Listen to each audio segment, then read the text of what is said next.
성도님 여러분, 한 주간도 평안히 잘 지내셨습니까? 오늘 하나님 말씀 함께 하겠습니다. 다니엘 9장 16절에서 19절까지 말씀 함께 합니다. 주여 구하옵나니 주는 주의 공의를 따라 주의 분노를 주의 성 예루살렘 주의 거룩한 산에서 떠나게 하옵소서. 이는 우리의 죄와 우리 조상들의 죄악으로 말미암아 예루살렘과 주의 백성이 사면에 있는 자들에게 수치를 당함이니이다. 그러하온즉 우리 하나님이여 지금 주의 종의 기도와 간구를 들으시고 주를 위하여 주의 얼굴빛을 주의 황폐한 성소에 비추시옵소서. 나의 하나님이여 귀를 기울여 들으시며 눈을 떠서 우리의 황폐한 상황과 주의 이름으로 일컫는 성을 보옵소서. 우리가 주 앞에 감과없는 것은 우리의 공의를 의지하는 것이 아니요 주의 큰 긍휼을 의지하여 함이니이다. 주여 들으소서. 주여 용서하소서. 주여 귀를 기울이시고 행하소서. 지체하지 마옵소서. 나의 하나님이여 주 자신을 위하여 하시옵소서. 이는 주의 성과 주의 백성이 주의 이름으로 일컫는 바 됨이니이다. 아멘. 여기까지 말씀 함께 은혜를 나누겠습니다. 다니엘의 기도죠. 9장 1절부터 우리가 19절까지 말씀을 보면은 다니엘의 기도가 쭉 해서 나오게 됩니다. 자, 오늘 1절부터 한번 말씀을 함께 하겠는데요. 메대 사람인 아수로의 아들 다리오가 왕이 돼 바벨론을 다스린 첫 해였습니다. 그가 다스린 지 1년 되던 해에 나 다니엘은 하나님의 말씀이 기록된 책을 보고 여호와께서 예레미야 선지자에게 연수를 정해 말씀하셨음을 내가 알았습니다. 라고 이렇게 성경 말씀에 기록되어 있습니다. 즉 다시 말해서 여호와께서는 예루살렘이 무너진 지 70년 만에 돌이키시겠다고 하셨습니다. 다니엘이 겪은 역사를 한번 보고자 합니다. 다리오가 왕이 돼 바벨론을 다스린 첫 해는 다니엘이 이 바벨론에 잡혀온 그때 나이인데 많은 신학자들이 그 나이를 추측컨대 15세나 16세가 확실하다. 이것은 뭐 변함이 없는 겁니다. 그리고 잡혀오고 67년쯤이 지난 그 시간이므로 지금 그 9장의 그 기도 시간이요. 67년이 지났으니까 나이가 약 82세에서 플러스 마이너스 1, 2년이 되겠다 했는데 많은 학자가 82세쯤 됐다 이렇게 기록하고 있습니다. 하나님의 말씀이 기록된 책을 보고 하나님께서 예언자 예레미야에게 연수를 정해 말씀하셨음을 알았다고 했는데 여호와께서 예루살렘이 무너진 지 70년 만에 이 모든 일들을 돌이키겠다. 그러니까 다니엘은 지금 나이 82세쯤 될 때에 66년 전에 기록된 말씀인 예레미야 25장 11절 말씀을 읽었는데요. 11절 말씀에 뭐라고 되어 있느냐? 예레미야 25장 11절에 이 모든 땅이 폐허가 되어 놀랄 일이 될 것이며 이 민족들은 70년 동안 바벨론 왕을 섬기리라 이렇게 기록되어 있는 겁니다. 12절엔요. 여호와의 말씀이니라 70년이 끝나면 내가 바벨론 왕과 그의 나라와 갈대아인의 땅을 그 죄악으로 말미암아 벌하여 영원히 폐허가 되게 하리니 이렇게 말씀하셨습니다. 또 29장 10절에 또 이런 말씀이 기록되어 있습니다. 예레미야입니다. 여호와께서 이와 같이 말씀하시니라 바벨론에서 70년이 차면 내가 너희를 돌보고 나의 선한 말을 너희에게 성취하여 너희를 이곳으로 돌아오게 하리라 라고 말씀하신 것을 기억하며 오늘의 본문인 9장 3절 말씀에 이렇게 기도하고 있습니다. 나는 먹지도 마시지도 않고 오리 굵은 베옷을 입고 재를 뿌린 채 주 하나님께 기도했다. 무슨 기도를 드렸을까요? 한번 계속해서 다니엘이 9장에 어떤 기도를 드렸는가 우리가 말씀 속에서 그것을 자세히 살펴보도록 하겠습니다. 자신을 낮추고 하나님의 긍휼을 구하고 언약을 믿고 은혜만을 구하는 그 태도를 우리가 성경 말씀에서 만날 수가 있습니다. 아주 중요한 대목입니다. 자기 자신을 낮추고 하나님의 긍휼을 구하고 하나님이 말씀하신 언약을 믿고 은혜만 구하는 태도, 그 태도가 다니엘에게 있었다는 것을 오늘 우리가 말씀을 통해서 만날 수가 있습니다. 드디어 이제 다니엘이 성경 말씀에 근거한 그 모든 이야기를 드리고 그리고 하나님께 어떻게 기도한다는 것을 그 자기의 모습을 보여주며 그 기도의 내용은 무엇인가 라고 이제 4절부터 기록되어 있는데요. 여호와여 크고 두려우신 주 하나님이여 주를 사랑하고 주의 계명을 지키는 사람들에게 약속하신 말씀을 지키시고 그애들에게 자비를 베푸시는 하나님이신 줄 나는 압니다. 자, 여기서 다니엘은 하나님이 누군지 분명히 알고 있었다는 겁니다. 어떠한 분인지 알고 있었다는 겁니다. 큰 분이다. 두려우신 분이다. 주를 사랑하고 주의 계명을 지키는 사람들에게 약속하신 말씀하신 언약을 지키시고 그들에게 또한 자비를 베푸시는 하나님이시다. 하나님이 어떤 분인지 분명히 믿고 가는 그런 다니엘을 우리가 알 수가 있는 겁니다. 다니엘이 알고 있는 하나님이 어떤 분인지 하나님에 대해서 자세히 설명합니다. 다시 한번 말씀드리지만 크시고 두려우신 분이시고 그리고 하나님을 사랑하고 계명을 지키는 모든 사람들에게 약속을 지키는 분이다. 그들에게 자비를 베풀어 주시는 분이다. 여기서 이렇게 말씀하고 있는데요. 여기서 말씀하신 자비는 어떤 뜻이냐면 어떤 자격이나 공로를 따지기 이전에 자식들을 향해 저절로 솟구치는 그 사랑을 의미하는 게 여기서 자비입니다. 이렇게 다니엘은 모든 역사와 그리고 하나님의 누구신지 알고 그 하나님에 대해서 구하시는 분이라는 걸 우리가 보며 다니엘의 태도, 다니엘이 지금 어떤 기도를 드리는지 이 9장 말씀에서 볼 수가 있습니다. 5절부터 자세하게 나옵니다. 우리가 죄를 지었고 하나님 앞에 제일 큰 죄가 뭡니까? 하나님 앞에 제일 큰 죄요.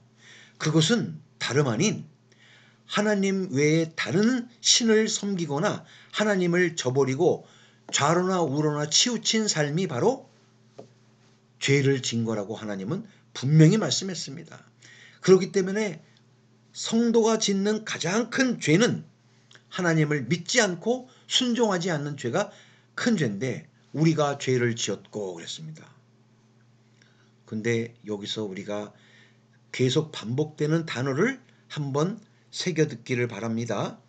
잘못을 저질렀습니다. 이렇게 완전히 죄를 지어버렸습니다. 우리가 악하게 행동했고 주의 법과 명령을 어겼습니다. 우리가 주의 종 예언자들이 우리 민족의 여러 왕과 귀족들과 조상들과 온 백성들에게 주의 이름으로 말씀하신 것을 듣지 않았습니다. 세상에 이렇게 귀가 꽉 막힌 사람이 있을까요? 이렇게 귀가 꽉 막힌 집단이 있을까요? 그렇게 큰 은혜와 사랑과 섭리와 인도하심을 받아놓고서도 7절이요. 뭐라고 그랬습니까? 하나님이여 의로움은 주께만 있습니다. 우리에게 오늘날처럼 이렇게 부끄러움이 있을 뿐입니다. 나라 없는 서름, 이런 부끄러움이 우리한테 있을 뿐입니다. 유다 사람들과 예루살렘에 사는 사람과 각 나라로 쫓겨 가까이 있거나 멀리 있는 사람, 곧 이스라엘 사람들이 모두 부끄러움을 당할 뿐인데, 그것은 그들이 주를 거역하고 죄를 범했기 때문에 각 나라로 쫓겨났고 일부는 또 이 바벨론에 포로잡혀 사는 것입니다. 라고 이렇게 다니엘이 얘기를 합니다. 여호와 하나님이여, 우리가 이런 부끄러움과 욕을 당하고 우리 왕들과 귀족들과 조상들이 이 부끄러움을 당하는 것은 우리가 주께 죄를 지었음이니이다 라고 이렇게 고백을 합니다. 우리가 주께 죄를 지었기 때문입니다. 주 우리 하나님께서는 자비와 용서를 베푸시지만 우리는 주께 반역했습니다.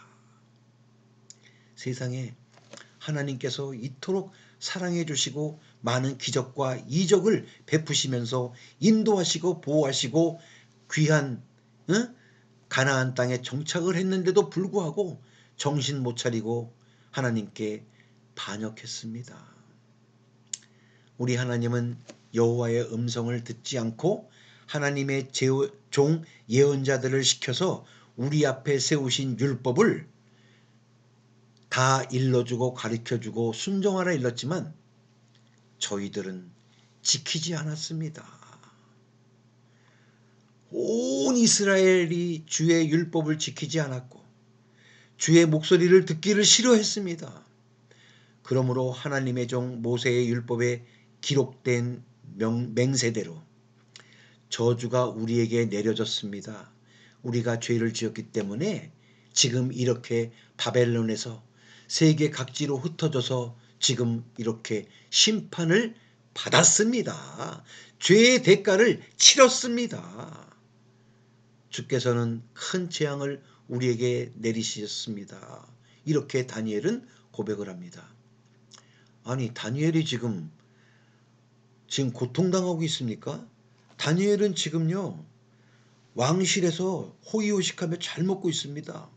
그런데 다니엘은 계속해서 얘기합니다.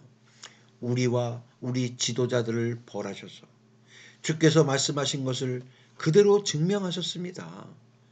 온 천하의 예루살렘에 일어난 일과 같은 일이 없었습니다.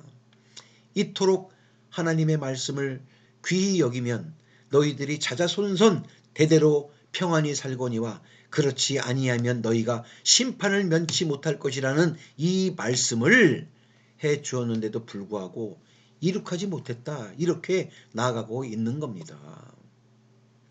모세의 율법에 기록된 그대로 우리에게 이 모든 재앙이 내렸습니다. 벌써 우리가 죄값을 치르고 있습니다. 그러나 우리는 죄에서 돌이켜 주의 진리를 알기 위해 우리 하나님 여호와께 은총을 내려달라고 구하지 않았습니다. 세상에 가장 미련한 것이 자기가 잘못을 알고도 그 잘못을 돌이키지 않는 게 그것처럼 미련한 게 없는 겁니다. 그런데 지금 이스라엘 백성이 죄에서 돌이켜 주님을 알기 위해 우리 하나님 여호와께 은총을 내려달라고 구하며 다시 한번 회개하며 있었던 자리에 돌아가야 되는데 그 돌아가지 않고 구하지도 않고 그냥 그 고집대로 살고 있다. 이렇게 지금 이야기하고 있는 겁니다. 그래서 여호와께서는 이 재앙을 이렇게 준비해 주셨다가 우리에게 내리셨는데 우리 하나님 여호와께서 하시는 모든 일들은 의로우십니다. 그 뭐예요? 하나님이 하시는 일은 내가 감히 뭐라고 드릴 말씀이 없습니다. 그러나 우리는 하나님 목소리를 듣고 순종하지 않았습니다. 다니엘도 섞어서 같이 얘기합니다. 다니엘은 그렇지 않잖아요. 그러나 우리는 하나님의 목소리를 듣고 순종하지 않았습니다. 계속해서 이렇게 고백을 합니다. 주 우리 하나님이여, 주의 백성들을 강한 손으로 이집트에서 이끌어내시고 오늘날 같이 이름이 유명해지신 주여. 그러니까 그때 당시 430년 동안 이스라엘 백성들을 이 애굽에서 이끌어내신 것이 전 그 주변 세계에 가장 이름이 여호와 하나님의 이름이 유명해지신 하나님이시여. 우리가 죄를 지었고 우리가 악을 저질렀습니다. 라며 회개하는데 꼭 우리가 죄를 지었다고 말합니다. 그들이 죄를 지었다고 얘기하지 않습니다. 이것이 바로 지도자의 참 모습입니다. 저들이, 그 사람들이, 그가 아닙니다. 우리가 그랬습니다. 아니면 내가 지은 죄처럼 생각하고 말해야 다니엘의 모습처럼 참 지도자의 모습이라고 저는 생각을 합니다. 오늘 읽은 본문의 말씀 16절 한번 같이 읽어볼까요? 같이 생각해 보겠습니다. 주 하나님, 제가 기도드립니다. 모든 공의에 따라서 주의 성 예루살렘, 주의 거룩한 산에 내린 주의 노하심을 거두어 주소서 그랬습니다. 우리의 죄와 우리의 조상들의 죄악을 인해 예루살렘과 주의 백성들이 우리 주위에 사는 모든 사람의 비웃음이 되었습니다.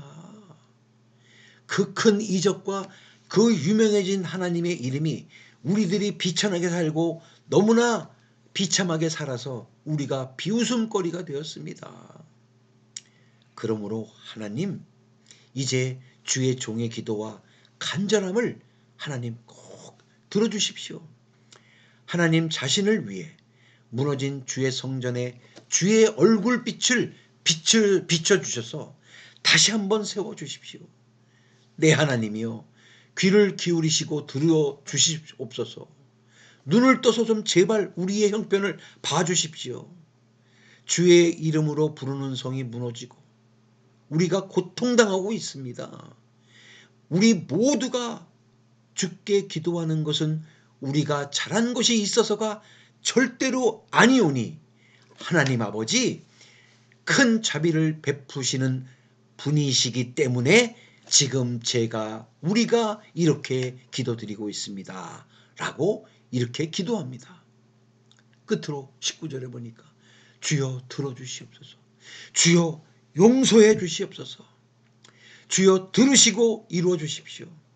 내 하나님이여, 내 자신을 위해 미루지 마시고, 그 하나님 자신을 위해 미루지 마시고, 그곳은 주의 성이며 이 사람들은 주의 백성이기 때문에 하나님 특별히 속히 저의 기도를 들어주시고 저희 모두의 잘못을 자비로 용서해 주시고 구원해 주시옵소서라고 기도하는 장면이 1절부터 19절까지의 말씀의 주된 내용이었습니다.